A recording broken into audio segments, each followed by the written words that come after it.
Hello my beautiful souls, welcome back to my channel. So आज की reading में हम देखने वाले हैं कि आपके पार्टनर के करंट फीलिंग्स क्या हैं आपके लिए। नो कांटेक्ट में आपके पार्टनर आजकल आपको लेकर क्या सोचते हैं, उनके इमोशंस, उनकी फीलिंग्स क्या हैं आपके लिए। रीडिंग जनरल है, आपके साथ जितना रेजोनेट कर रही है आप उतना रखिए, जितना रेजोनेट नहीं कर रहा है उसे जाने दीजिए। मेल एंड फीमेल सभी के लिए और सारे ही साइंस के लिए रीडिंग है। रीडिंग टाइमलेस है, तो जिस वक्त ये आपके सामने आती है उस वक्त ये रीडिंग आपके साथ रेजोनेट कर सकती है। मैरिड लोगों के लिए भी है, मैरिड लोगों के लिए भी है, उन सभी लोगों के लिए है जो इस वक्त अपने पार्टनर के साथ नो कॉन्टैक्ट सिचुएशन में है। तो चलिए स्टार्ट करते हैं। हाईलाइटेड साइंस बता देती हूँ, ये साइंस आपके या फिर आपके पार्टनर के हो सकते हैं। आप लोग एयर साइन के हो सकते हैं, टॉरस, वर्गो, कैप्रिकॉर्न। आप लोग एयर साइन के हो सकते हैं, Gemini, Libra, Aquarius. Water sign के भी हो सकते हैं, कैंसर, स्कॉर्पियो, पाइसेस। और फायर साइन के भी हो सकते हैं, एरीज, लियो, सैजिटेरियस। तो साइंस यहाँ पे आप लोगों के लिए सारे ही निकल कर आ गए हैं।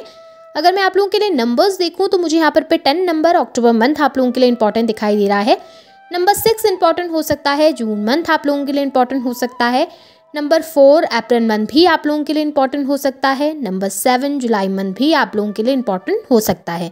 यहाँ पर मुझे आप लोगों के लिए कैंसर की और टॉरस की एनर्जी बहुत ज़्यादा स्ट्रॉन्ग दिखाई दे रही है। नंबर 10 आप लोगों को बहुत ज़्यादा दिखाई दे सकता है। 10 एंजल नंबर आप लोग बहुत ज़्यादा देख सकते हैं। नंबर 2 भी इंपॉर्टेंट दिखाई दे रहा है। फैब मंथ भी आप लोगों के लिए इंपॉर्टेंट हो सकता है। तो चलिए स्टार्ट कर लेते हैं, देख लेते हैं आपके पार्टनर के थॉट्स कैसे हैं आपको लेकर, आजकल वो आपको लेकर क्या सोचते रहते हैं। सो यहाँ पे अगर मैं पास्ट कुछ दिनों की एनर्जी देखूँ तो मुझे नज़र आ रहा है कि पास्ट कुछ दिनों से, लास्ट 15 डेज से आपके पार्टनर के बिहेवियर में बहुत चेंज हुआ है। उनके थॉट्स में बहुत ज़्यादा चेंजमेंट आए हैं। पहले भले आपके पार्टनर आपको लेकर नेगेटिव थे, लेकिन लास्ट 15 डेज से ना एक पॉजिटिविटी उनके अंदर देखने को मिल रही है। एक पॉजिटिव थॉट आपके लिए बिल्ड होते हुए, एक पॉजिटिव इमोशन आपके लिए बिल्ड होते हुए मुझे दिखाई दे रहे हैं, जहाँ पर कहीं ना कहीं आपके पार्टनर आपको लेकर डिसीजंस लेना चाहते हैं। हो सकता है बहुत लंबे समय से कंफ्यूज थे आपको लेकर या अपनी लाइफ की किसी सिचुएशन को लेकर, जहाँ पर वो आपके लिए कोई स्टेप नहीं ले पा रहे थे, ना कोई एक्शन ले पा रहे थे। लेकिन लास्ट 15 डेज से वो अपने माइंड में डिसीजंस ले रहे थे कि उन्होंने क्या करना है। कहीं ना कहीं आपके पार्टनर आपके साथ कंप्लीशन देखते हैं, फ्यूचर देखते हैं, ग्रोथ देखते हैं। आप में से बहुत सारे लोग तो मैरिड हैं ऑलरेडी, और आप लोगों की फैमिली भी हो सकती है, बच्चे हो सकते हैं साथ में। जिन चीज़ों के बारे में आपके पार्टनर सोच रहे थे कि इन चीज़ों को या इस फैमिली को इस तरीके से नहीं तोड़ सकते वो, या फिर इस तरीके से नहीं टूटते हुए देख सकते आपके पार्टनर, वो चाहते थे फिर से बिल्ड करना। वो चाह रहे हैं नेक्स्ट 15 डेज से कि इस रिलेशनशिप को एक बार फिर से मौका देते हैं, इस फैमिली को एक बार फिर से मौका देते हैं। एक स्टेप मुझे खुद से होकर आगे बढ़ाना चाहिए, कोशिश करनी चाहिए, एक बार कम्युनिकेशन कर लेना चाहिए कि चीज़ें सही कर पाएँ, चीज़ें सुधार पाएँ।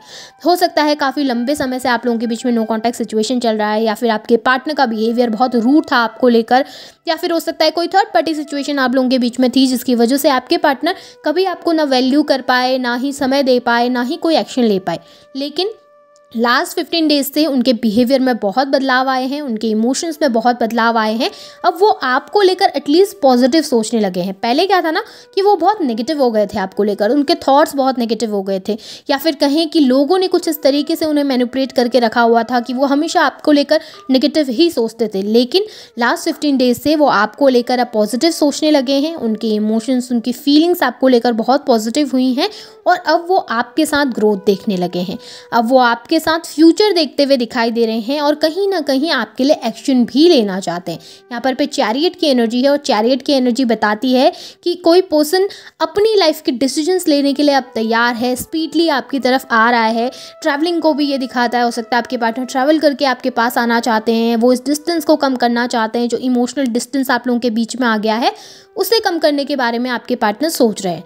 लेकिन थोड़ा सा उनके अंदर ना मुझे डर दिखाई दे रहा है। करंट सिचुएशन में अगर मैं देखूं तो एक फेयर उनके अंदर दिखाई दे रहा है, जहाँ पे आपके पार्टनर थोड़ा सा डरे हुए हैं कि आप एक्सेप्ट नहीं करेंगे तो कहीं उनकी इंसल्ट ना हो जाए, या फिर वो आकर खाली अपनी ही बेइज्जती ना करवा लें, या फिर आकर कहीं आप एक्सप्लेनेशन ना मांगने लग जाए। एक तरीके से ना आपके पार्टनर एक ऐसे पर्सन है जिनके लिए उनका नाम, उनकी प्रतिष्ठा बहुत मायने रखती है। आपकी पर्सन एक ऐसे पर्सन है जिनके लिए ना सोसाइटी में उनकी फैमिली का नाम होना या फिर उनका नाम होना, ये सब चीज़ें बहुत मायने रखती हैं। लेकिन अब जब वो आपके पास आएंगे ना तो आप उनसे क्लियरिटी मांगेंगे। आप बोलेंगे कि नहीं, मुझे क्लियर बताओ कि तुमने ऐसा क्यों किया, रिलेशनशिप में तुमने मुझे इस तरीके से हर्ट क्यों किया। आप एक्सप्लेनेशन चाहते हैं, आप एक क्लियर कमिटमेंट उनसे चाहते हैं, जो कि आपके पार्टनर इस वक्त शायद आपको नहीं दे सकते हैं, या फिर इस वक्त शायद वो इस स्टेज में नहीं है कि आपके सामने आके खुद को एक्सप्लेन करें, या फिर आपके सामने आके खुद को कुछ बता सकें कि ये प्रॉब्लम थी या फलाना प्रॉब्लम थी, आप उन पे ट्रस्ट नहीं करेंगे, अब नहीं करेंगे, क्योंकि इतनी बार उन्होंने ब्रेक किया है आपका ट्रस्ट, इतनी बार उन्होंने आपको हर्ट किया है, इतनी बार उन्होंने आपको तकलीफ दी है कि अब उन पर फिर से भरोसा कर पाना आपके लिए शायद बहुत ज़्यादा मुश्किल है। उन पे फिर से ट्रस्ट कर पाना आपके लिए शायद बहुत मुश्किल होगा, और ये आपके पार्टनर बहुत अच्छे तरीके से जानते हैं। वो जानते हैं कि आप भले ही वो कितना भी कोशिश कर लें, शायद आपको यकीन नहीं दिला पाएंगे उनके प्यार के ऊपर, या फिर आपको यकीन नहीं दिला पाएंगे कि अब वो लॉयल हैं इस रिलेशनशिप के लिए, या फिर अब इस रिश्ते में वो ग्रोथ चाहते हैं। आप लोगों के रिश्ते के बीच में ना बहुत कुछ हो चुका है ऑलरेडी, ईगो क्लैशेस बहुत ज़्यादा हो गए हैं, या फिर कहूँ कि आपके पार्टनर ने बहुत ज़्यादा रूड बिहेवियर आपके सामने ऑलरेडी कर दिया है, या फिर बहुत कुछ ऐसा कह दिया है जो कि उन्होंने नहीं कहना चाहिए था। अब उन चीज़ों को आकर आपके सामने एक्सप्लेन कर पाना उनके लिए बहुत मुश्किल है, बहुत ज़्यादा हार्ड है, क्योंकि कुछ ऐसे वर्ड्स थे ना जो कि शायद उन्होंने नहीं कहने चाहिए थे। उस वक्त शायद गुस्से में आकर उन्होंने बहुत कुछ ऐसा कह दिया है आपसे जो कि शायद उन्होंने नहीं कहना चाहिए था, और अब वो आएंगे अगर आपके पास, तो आप उन चीज़ों के लिए उनसे सवाल ज़रूर करेंगे कि आपने मुझे तब ऐसा कहा था, आपने मुझे इस तरीके से ट्रीट किया था जो कि आपने नहीं करना चाहिए था, और फिर आप उनसे एक्सप्लेनेशन मांगेंगे तो शायद वो दे नहीं पाएंगे, शायद वो आपके सामने खुद को नहीं एक्सप्लेन कर पाएंगे। वो क्या आपको बताएंगे कि मैंने अपनी गलती होने के बावजूद भी क्यों तुमसे इतना रूड बिहेव करा, मैंने अपनी गलती को क्यों नहीं समझा, क्योंकि उस वक्त तो वो ईगो में थे, उन्होंने कभी अपनी गलती देखी ही नहीं, कभी ये देखा ही नहीं कि मुझसे कुछ मिस्टेक हो रही है। वो तो हर चीज़ में आपको ब्लेम करते रहे, हर चीज़ में आपको दोष देते रहे, कभी ये नहीं देखा कि मेरी तरफ से भी कोई दिक्कत है। इस वजह से वो आपके पास नहीं आ पा रहे। लेकिन हाँ, डेफिनेटली आपके बारे में बहुत सोचते हैं, एक अकेलापन उनको महसूस होता है, जहाँ पर पे आपके पार्टनर ना बहुत अच्छे तरीके से जानते हैं कि इस रिलेशनशिप में इक्वालिटी नहीं हुई है। आपके पार्टनर बहुत अच्छे तरीके से जानते हैं कि किस तरीके से उन्होंने आपसे ऊपर बाकी लोगों को रखा, आपसे ऊपर सब लोगों के लिए सब कुछ किया, लेकिन आपके लिए कभी भी कुछ नहीं किया। जहाँ पर पे उन्होंने आपको कुछ देना चाहिए था, या आपके लिए स्टैंड लेना चाहिए था, वर्क करना चाहिए था, अपनी फैमिली के सामने खड़े होकर आपके लिए आवाज़ उठानी चाहिए थी, उन्होंने कभी वो सब कुछ किया ही नहीं। उन्होंने तो आपको इस तरीके से कोल्ड बिहेवियर दिया कि ठीक है, अगर वो नाराज़ हो गए, गुस्सा हो गए, तो हफ्तों तक आपसे बात नहीं करेंगे, महीनों तक आपसे बात नहीं करेंगे, आप ट्राई भी करोगे तो बहुत रूडली बिहेव करेंगे, अक्यूज़ कर देंगे, कभी कभी अब्यूजिव वर्ड्स भी आपके लिए इस्तेमाल कर देंगे। आपके पार्टनर ने बहुत बुरी तरीके से बिहेव किया है, और इस बात को वो बहुत अच्छे तरीके से जानते हैं, जिसकी वजह से वो इस वक्त अपनी लाइफ में अकेलापन भी फील कर रहे हैं, क्योंकि आपके लिए ना वो सब चीज़ें झेल पाना बहुत मुश्किल हो गया था, वो सब चीज़ें टॉलरेट कर पाना बहुत मुश्किल हो गया था, जिस वजह से आपने डिसाइड किया कि ठीक है, जब तक तुम चेंज नहीं होते, मुझे लगता है कि हमें दूर रहना चाहिए, डिस्टेंस क्रिएट करना चाहिए। या फिर हो सकता है आपके पार्टनर ने खुद से होकर डिस्टेंस क्रिएट किया था आपसे, लेकिन अब वो इन चीज़ों से खुश नहीं है, हैप्पी नहीं है। जब अकेले बैठते हैं, सोचते हैं, ओवरथिंक करते हैं, तो उनके माइंड में बार बार वो चीज़ें रिपीट होती हैं कि मैंने कितना बुरा बिहेव किया था, वो तो मुझे बस सपोर्ट कर रहे थे, वो तो मुझे सब कुछ दे रहे थे, मेरे मांगे बिना भी वो मेरे लिए कितना गिविंग था, या फिर मेरे मांगे बिना भी वो मेरे लिए कितना कुछ करती थी। वो कभी भी अपने बारे में नहीं सोचती थी, मेरे बारे में सबसे पहले सोचती थी, और मैंने इतनी बुरी तरीके से उसको हर्ट किया। हर एक चीज़ आपके पार्टनर सोचते हैं। बस प्रॉब्लम मुझे यहाँ पर दिखाई दे रही है ना, आपके पार्टनर ओवर प्रोटेक्टिव होके बैठे हैं। डिफ़िकल्टीज़ यही है कि आपके पार्टनर ना अपने ईगो को लेकर बैठे हैं, या फिर अपनी नाम, अपनी मान प्रतिष्ठा को लेकर बैठे हुए हैं, जहाँ पर पे वो झुक नहीं पा रहे हैं, आके एक्सप्लेन नहीं कर पा रहे हैं। वो नहीं चाहते कि आकर कोई उनके ऊपर पॉइंट आउट करे, या उनसे एक्सप्लेनेशन मांगे, उनसे बोले कि ठीक है तुम एक्सप्लेन करो कि तुमने ऐसा क्यों किया था, तुमने मुझे हर्ट क्यों किया, तुमने मुझे चीट क्यों किया। वो नहीं चाहते कि आप उनसे एक्सप्लेनेशन मांगे, वो नहीं चाहते कि आप उनसे हर एक चीज़ का तोड़ मांगे, या हर एक चीज़ का आंसर मांगे। वो बस ये चाहते हैं कि ठीक है, पास में मुझसे गलतियाँ हुई थी, मैं सॉरी फील करता हूँ, लेकिन मैं सॉरी आकर कह नहीं पाऊँगा, मैं बता नहीं पाऊँगा कि क्यों सिचुएशन ऐसी हुई, या मैंने ऐसा क्यों किया है। बस तुम ऐसे ही समझ जाओ और मेरी लाइफ में वापस लौट कर आ जाओ। बस तुम समझ जाओ, अंडरस्टैंड करो, तुम भी अपनी सिचुएशन को अंडरस्टैंड करो, तुम भी सॉरी फील करो, मुझे भी सॉरी फील होता है, और हम इस रिलेशनशिप को फिर से स्टार्ट करते हैं। तुम एक्सप्लेनेशन मत मांगो। मुझे ऐसा नज़र आ रहा है आप इस वक्त पे थोड़ा सा रूड हो गए हैं। आप चाहते हैं कि आपके पार्टनर क्लियरिटी आपको दे, क्लियरली आपको आकर एक्सप्लेन करें चीज़ें, लेकिन आपके पार्टनर कर नहीं पा रहे हैं। आप बस ये चाहते हैं कि वो सॉरी फील करें, और आकर एक बार आपसे सॉरी बोले, एक बार आकर आपसे माफ़ी मांगें, कोशिश करें अपनी तरफ से, लेकिन आपके पार्टनर ना वो नहीं कर पा रहे, वो झुक नहीं पा रहे हैं, आके वो सॉरी नहीं बोल पा रहे, वो आगे खुद को एक्सप्लेन नहीं कर पा रहे कि उन्होंने ऐसा क्यों किया। गिल्टी फील करते हैं, डेफिनेटली गिल्टी फील करते हैं, उनको पता है उन्होंने गलती करी है, उनको पता है उन्होंने मिस्टेक करी है, लेकिन खुद को एक्सप्लेन कर पाना इस वक्त पे बहुत मुश्किल उनके लिए नज़र आ रहा है। अब मैं अगर आप लोगों के लिए फ्यूचर के कार्ड्स देखूं तो यहाँ पर पे बहुत ज़्यादा ब्यूटीफुल कार्ड्स आप लोगों के लिए निकल कर आए हैं। यहाँ पर पे बहुत खूबसूरत एनर्जी निकल के आई है, जहाँ पर ये इंडिकेशन आ रहा है कि आप लोगों के रिलेशनशिप में ग्रोथ होने वाली है। जो भी कन्फ्यूजन चल रहा था ना आपके पार्टनर के माइंड में, उन चीज़ में आपके पार्टनर को ना क्लियरिटी मिल चुकी है। अब वो बहुत तेज़ी से आपके पास आते हुए दिखाई दे रहे हैं, जहाँ पर पे तेज़ी से वो आपके लिए एक्शन लेना चाहते हैं, स्टेप लेना चाहते हैं, वर्क करना चाहते हैं रिलेशनशिप के लिए। जो भी कन्फ्यूजन था, जिस भी सिचुएशन में बहुत लंबे समय से जगल कर रहे थे, वहाँ से बाहर निकले हैं।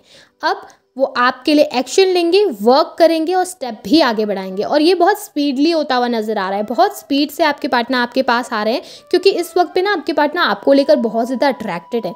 स्टॉक आपको बहुत ज़्यादा करते हैं, प्रोफाइल पिक्चर आपकी चेक करना, बार बार सोशल मीडिया पे आपको चेक करना, लोगों से आपके बारे में पता करने की कोशिश करना, ये सारी एक्टिविटीज़ ज़रूर आपके पार्टनर की दिखाई दे रही है, जहाँ पर पे वो जानना चाहते हैं कि आपकी तरफ से उनको बस एक साइन की ज़रूरत है, आपकी तरफ से बस एक इंडिकेशन की ज़रूरत है कि ठीक है मैं रेडी हूँ, अगर तुम मुझे इस तरीके से आकर एक्सप्लेन करोगे या आकर मेरे सामने कोई ऑफ़र रखोगे तो मैं उसे एक्सेप्ट करने के लिए तैयार हूँ। जब उन्हें नज़र आएगा कि ठीक है आप उनकी गलतियों को नहीं देख रहे हो, आप उनको एक्सेप्ट कर पाओगे, ओपन माइंडेडली एक्सेप्ट कर पाओगे, तो आपके पार्टनर उस वक्त पे आपके लिए डेफिनेटली स्टेप लेंगे, डेफिनेटली आपके पास ऑफ़र लाएंगे।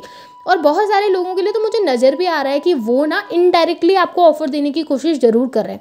डायरेक्टली आकर आपसे नहीं कह रहे कि ठीक है मैं सॉरी फील करता हूँ या फिर मैं सॉरी हूँ, चलो ठीक है फिर से स्टार्ट करते हैं, पर इनडायरेक्टली वो कुछ ना कुछ ऐसे साइंस आपको ज़रूर दे रहे हैं जहाँ से आपको पता चल रहा है कि आपके पार्टनर इंटरेस्टेड हैं आपके ऊपर। डेफिनेटली वो कुछ ऐसा ज़रूर कर रहे हैं इस समय पे, या तो हो सकता है आपकी प्रोफाइल पिक्चर कभी लाइक कर देना, कभी आपको बार बार चेकआउट करना, कभी अननोन नंबर से कॉल कर देना, या फिर आपके दोस्तों से बार बार आपकी तरफ मैसेजेस सेंड करना। इस तरीके की कोई एक्टिविटीज़ हो सकती है जो आपके पार्टनर कर रहे हैं, जिसकी वजह से कि आपको पता चल सके कि वो इंटरेस्टेड हैं। लेकिन सबसे बड़ी प्रॉब्लम ये है कि आप उन चीज़ों को नहीं समझ पा रहे हो, क्योंकि आपका माइंडसेट ये हो गया है कि नहीं ठीक है वो डायरेक्टली मेरे पास आएगा और मेरे पास आकर सॉरी बोलेगा, एक्सप्लेन करेगा और उसके बाद ही मैं उसको एक्सेप्ट करूँगी। ये सिचुएशन ज़्यादा है आपके अंदर। आप ना उनके वो इनडायरेक्ट ऑफर्स जो आ रहे हैं उनको नहीं देख पा रहे हैं, या उनको नहीं समझ पा रहे हैं, या फिर कहूँ कि उनको एक्सेप्ट नहीं कर पा रहे। लेकिन यहाँ पे मुझे डेफिनेटली नज़र आ रहा है कि बहुत जल्द आपके पार्टनर ओपन होकर आपके पास आएंगे, वो आपको ऑफर भी करेंगे, एक्सप्लेन भी करेंगे चीज़ों को, और आपसे बात करेंगे कि किस तरीके से आप दोनों फ्यूचर को फिर से बेटर कर सकते हैं। मुझे बहुत जल्द आपके लिए एक ऑफर दिखाई दे रहा है यहाँ पर जहाँ पे आपके पार्टनर चीज़ों को सही करने वाले हैं, क्योंकि उनको अब रियलाइजेशन हो चुका है और काफ़ी दिनों से हो रहा है। लास्ट 15 डेज से मुझे नज़र आ रहा है कि आपके पार्टनर के अंदर उनके बिहेवियर में चेंजमेंट ज़रूर आया है। अब मैं गाइडेंस के कार्ड्स आप लोगों के लिए देख रही हूँ। देख लेते हैं कि यूनिवर्स इस समय के लिए आपको क्या गाइड करना चाहते हैं, आपने क्या करना चाहिए। ओके, सो यूनिवर्स आपसे कह रहे हैं कि जो इनडायरेक्ट ऑफर्स आपके लिए आ रहे हैं ना, जो साइंस आपके पार्टनर सेंड करने की कोशिश आपको कर रहे हैं, उन्हें आप बहुत ज़्यादा इग्नोर कर रहे हो। उनकी तरफ थोड़ा सा ध्यान देने की कोशिश कीजिए, क्योंकि जब आप उन चीज़ों को इग्नोर कर रहे हो, उन ऑफर्स को इग्नोर कर रहे हो ना, तो आपके पार्टनर को आपकी तरफ से एक रिजेक्शन फेस हो रहा है। उन्हें लग रहा है कि आप रिजेक्ट करने वाले हैं, जिसकी वजह से वो ओपन होकर आपके पास कोई ऑफर नहीं ला पा रहे हैं, या फिर ओपन होकर आपको अपनी फीलिंग्स, अपने इमोशंस एक्सप्रेस नहीं कर पा रहे। सो थोड़ा सा देखिए, अपने आसपास एक्टिविटीज़ को समझने की कोशिश कीजिए। यूनिवर्स कह रहे हैं कि थोड़ा सा पेशेंस रखने की ज़रूरत है। चीज़ें इतनी जल्दी आपके लिए सही नहीं होंगी, थोड़ा सा समय चीज़ों को लगेगा सही होने पे, लेकिन आपके पार्टनर के बिहेवियर में चेंजमेंट ज़रूर आया है और वो आपके पास ज़रूर आएंगे। आपके लिए ऑफर भी आएगा और आप लोगों की लाइफ भी बहुत ज़्यादा बेहतरीन रहेगी। बट आप नेगेटिव मत होइएगा, अपना थॉट प्रोसेस को नेगेटिव नहीं बनाना है। ओपन माइंडेड रहिए, अपने पार्टनर के ऑफर को एक्सेप्ट करने के लिए तैयार रहिए। थोड़ा सा अपने भी चीज़ों को लेकर पॉजिटिव होना पड़ेगा। नेगेटिव थॉट प्रोसेस बनाएंगे तो शायद अपने पार्टनर के ऑफर्स को नहीं समझ पाएंगे, शायद उनकी एक्टिविटीज़ को नहीं समझ पाएंगे, जिसकी वजह से हो सकता है कि आप बार बार उनको रिजेक्ट करें और आपके पार्टनर आपके पास आ ही ना पाएं। सो उनके ऑफर को समझने के लिए तैयार रहिए, पॉजिटिव सोचिए। और अगर रीडिंग पसंद आती है तो उस रीडिंग को क्लेम कीजिए, लाइक कीजिए, शेयर कीजिए, चैनल को सब्सक्राइब भी कीजिएगा। बेल आइकन को ऑन करना बिल्कुल भी ना भूलें। Thank you.